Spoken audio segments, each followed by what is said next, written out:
যে দুনিয়ার থেকে যখন বিদায় নিতেছিলেন, হায় হায়, মালাকুল মউত যখন অনুমতি চাইতেছিলেন বুকে হাত রাখবো কি রাখবো না, তো বলছে অনুমতি দিব, আইনা আখি জিবরিল, আমার ভাই জিবরিল কোথায়?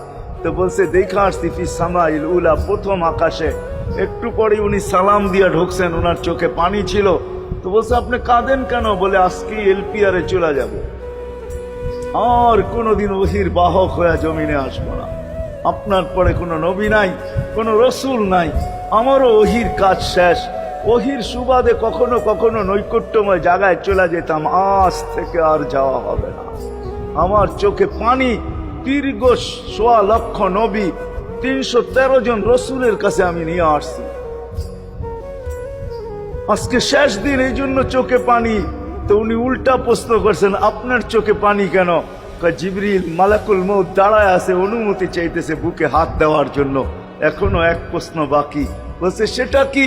বলে ফামান লিবাদিলি উম্মতি, অথচ ৯ ঘরে চুলা জ্বালানোর মতো তেল ছিল না। খাওয়া তো দূরের কথা, বাতি জ্বালানোর তেল ছিল না। আম্মা জান আয়েশা রাদিয়াল্লাহু তাআলা আনহা বলেন, যদি তেল থাকতো তো খিদার তাড়না এতটুক ছিল, আগে তেল পান করে নিতাম। হাদিস উঠায়া দেখেন, লেখা আছে।